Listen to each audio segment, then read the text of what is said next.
377 के अधीन सभा पटल पर रखे जाने वाले मामले।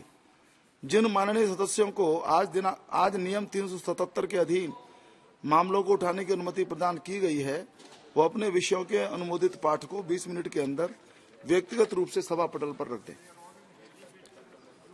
Now item number 29 to 31, Shri Nishikant Dubey ji. धन्यवाद सभापति महोदय। आज का दिन बड़ा ऐतिहासिक है सर। बड़ा बिल है।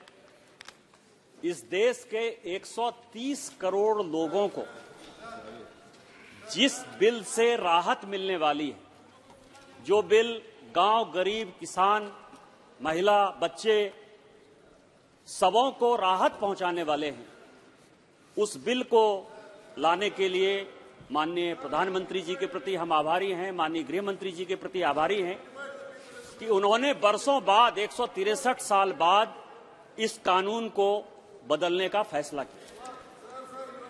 सुप्रीम कोर्ट में जब आप जाएंगे अध्यक्ष महोदय, तो वहां एक बड़ा अच्छा वाक्य है, यतो धर्मः ततो जयः। जहां धर्म है वहीं विजय। ये जो पार्लियामेंट है, ये पार्लियामेंट हमेशा जो सुदूर बैठा हुआ आदमी है, जो अंतिम व्यक्ति है, उसके लिए हम सभी सांसद यहां चर्चा करने के लिए आते हैं।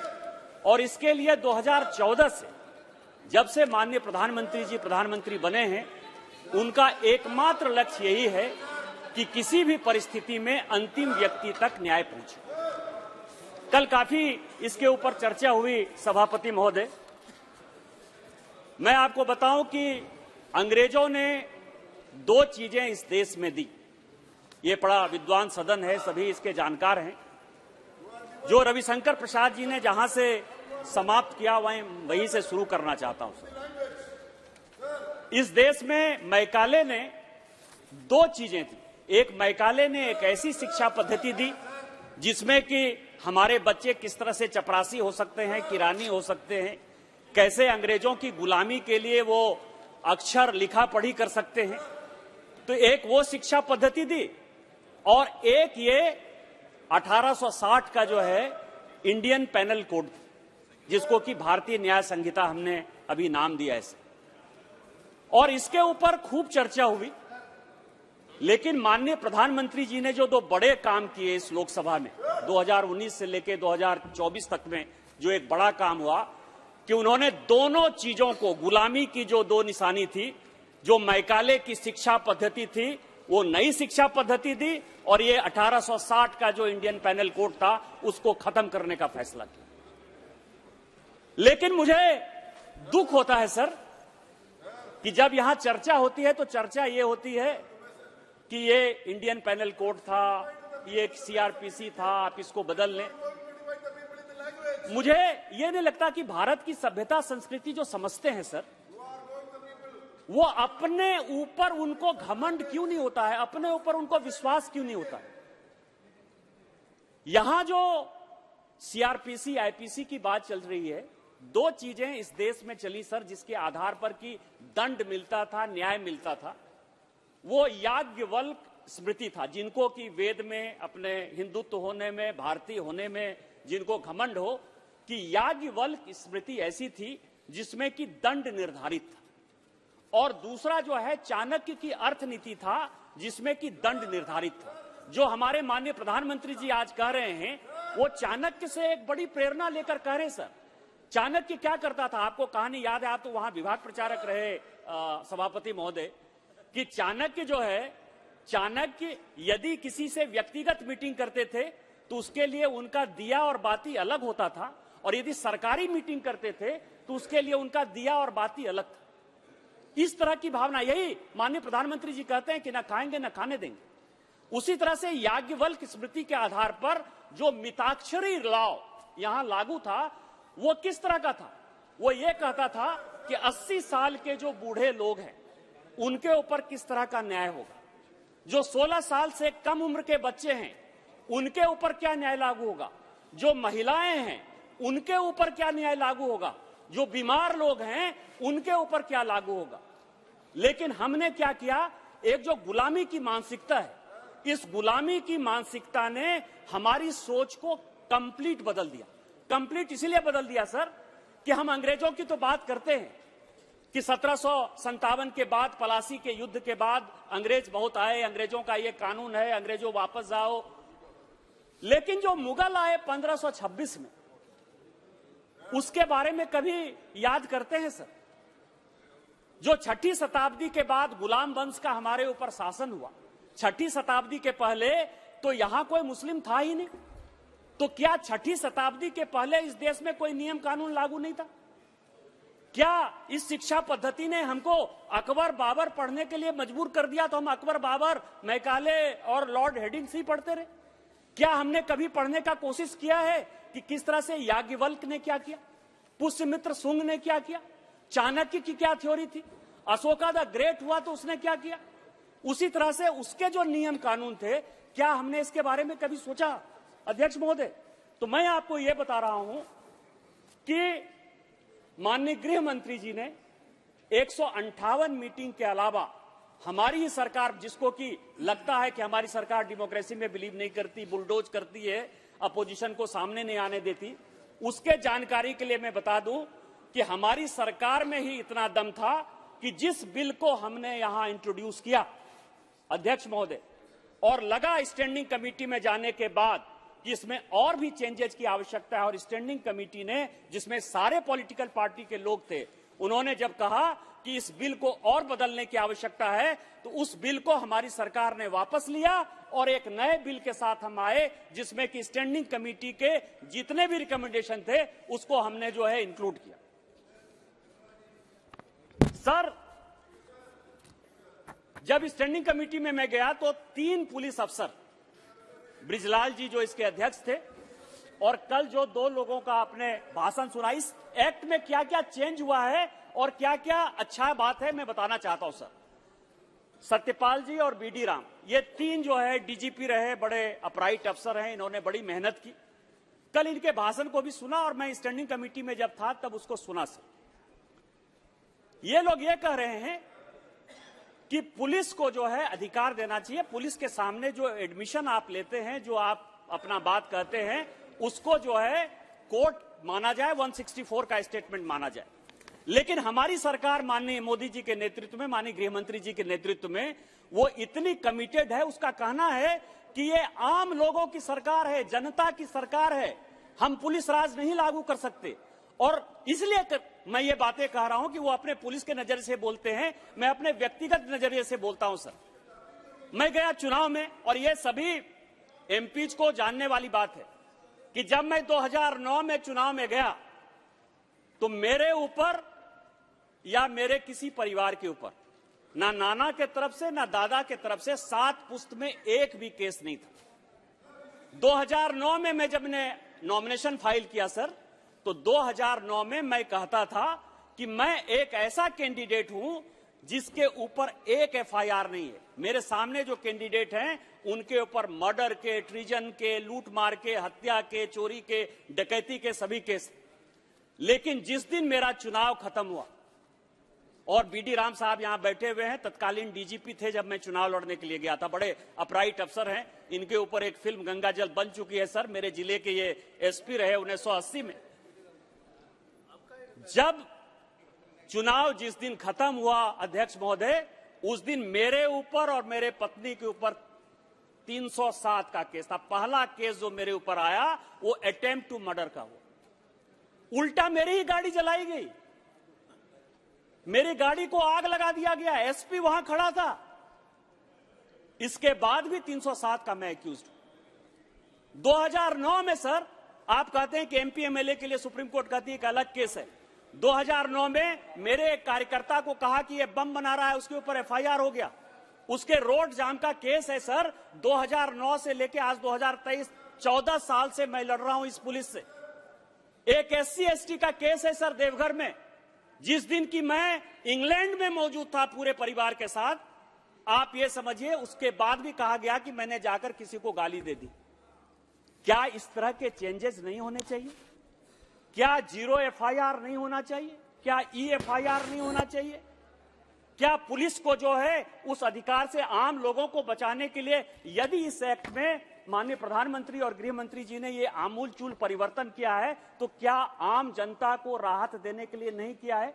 जिस पुलिसिया राज में सांसद तक सुरक्षित नहीं है, जिस पुलिसिया राज में कोई अच्छा आदमी, डॉक्टर, प्रोफेसर, इंजीनियर तक सुरक्षित नहीं है, क्या उसमें हम पुलिस राज बना देंगे? इसके लिए मैं माननीय प्रधानमंत्री जी का और गृह मंत्री जी का धन्यवाद देना चाहता हूं कि वो किसी दबाव में नहीं आए और ये पुलिसिया राज से जो है मुक्त करने का ये बिल लेकर आए।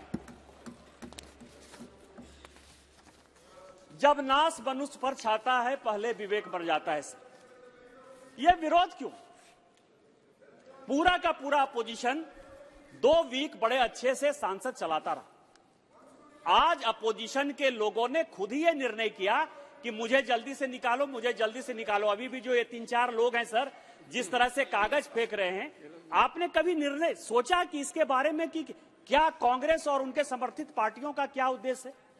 उद्देश्य यह है सर कि इनको कुछ नहीं करना है, क्योंकि इनको पता है कि मोदी है तो मुमकिन है, और मोदी इस तरह का काम करके चला जाएगा कि फिर इन लोगों को जो है वापस लौटने का कोई रास्ता नहीं होगा।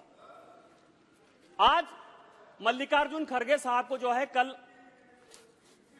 कैंडिडेट बनाया गया प्रधानमंत्री जी का। आप समझिए कि केवल लिप सर्विस किस तरह से कांग्रेस करती है और किस तरह का माहौल पैदा करती है। अंबेडकर जी को जिस कांग्रेस ने की हराया, योगेंद्र मंडल जी को बांग्लादेश पाकिस्तान भगा दिया, बाबू जगजीवन राम को कांग्रेस छोड़ने के लिए मजबूर कर दिया, आज उसके लिए मल्लिकार्जुन खड़गे नजर आते हैं।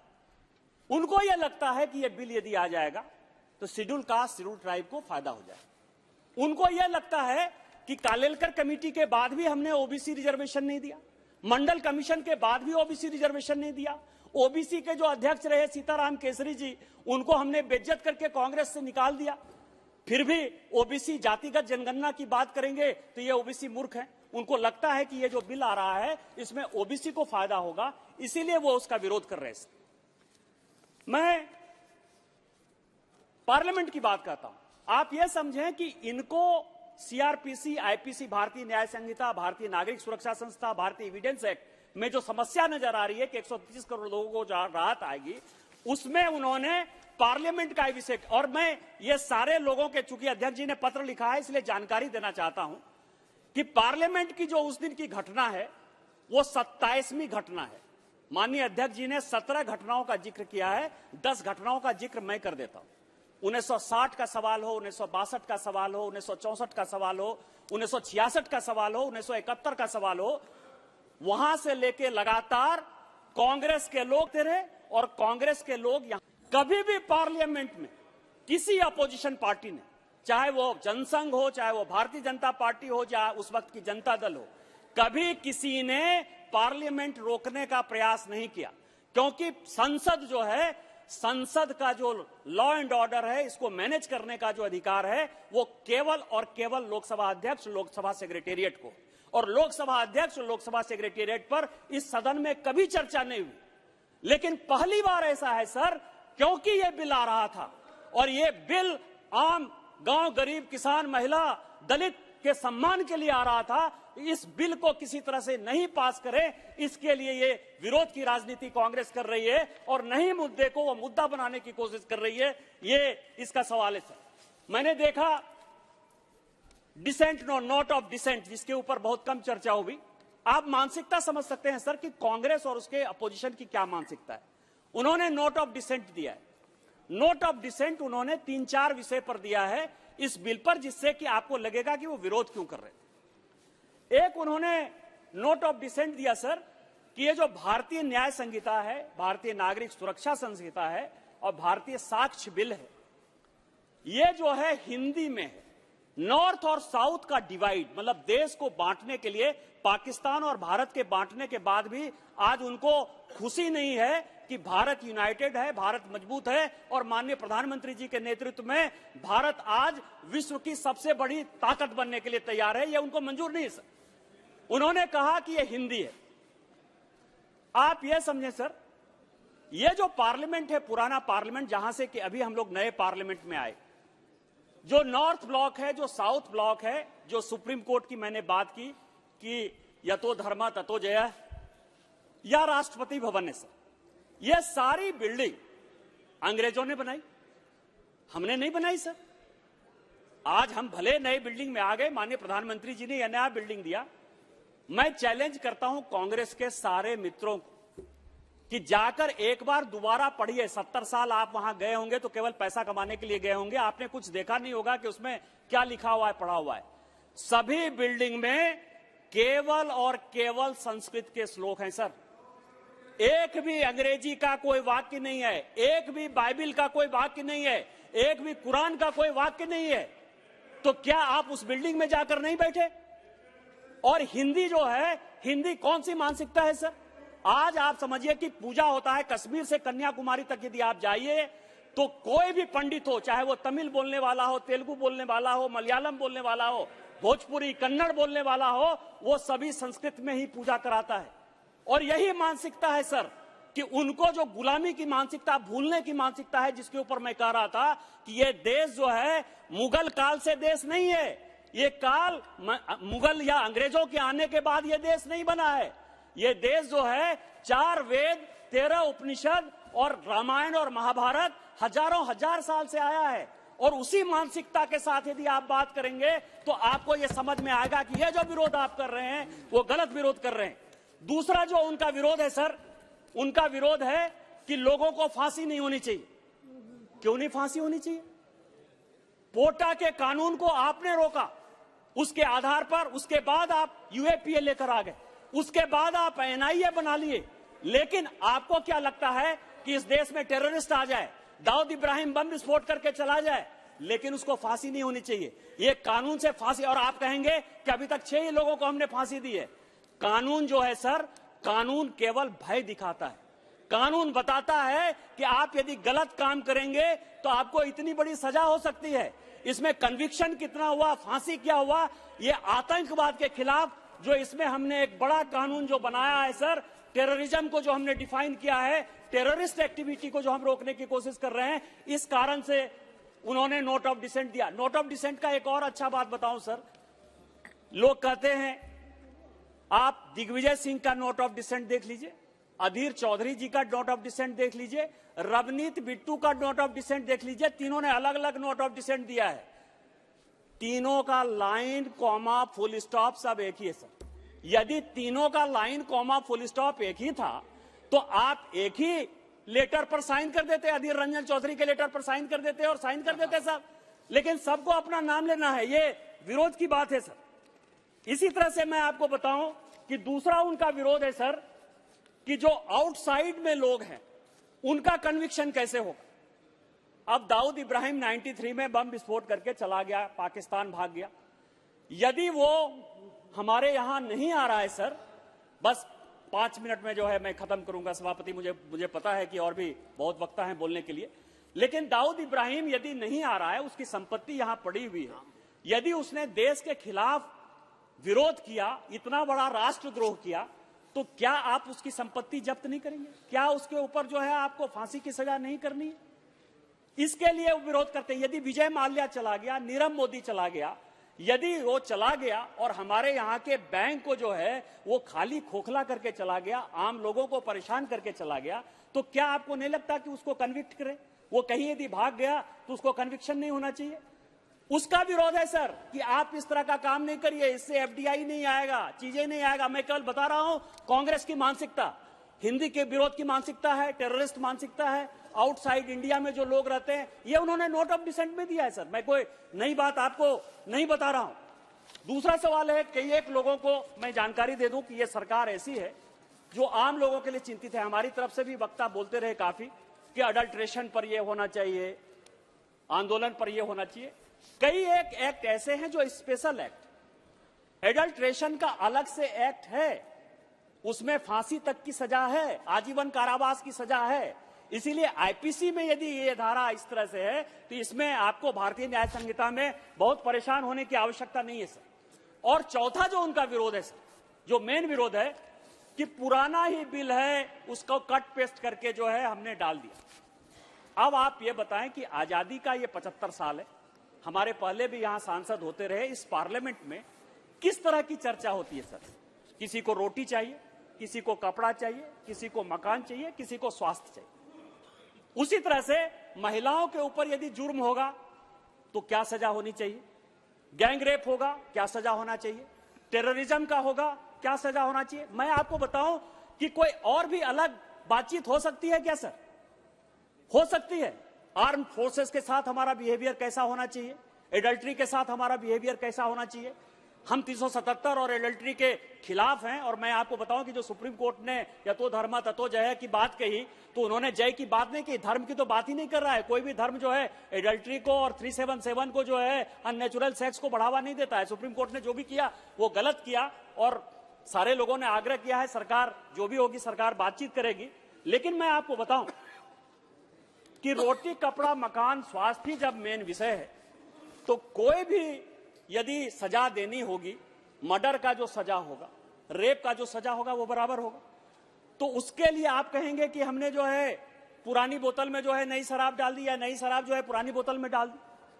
हम माननीय प्रधानमंत्री जी के और गृह मंत्री जी के शुक्रगुजार हैं कि उन्होंने जो मुगलों की निशानी थी, जो अंग्रेजों की निशानी थी, उसको मिटाकर भारतीय परंपरा को स्थापित करने के लिए ये बिल लाने का फैसला किया है, भारतीय मानसिकता के साथ कि हमारे यहाँ पिता का पुत्र के साथ, पत्नी के साथ, ज्वाइंट फैमिली में किस तरह का संबंध होता है, वो लेकर आए हैं।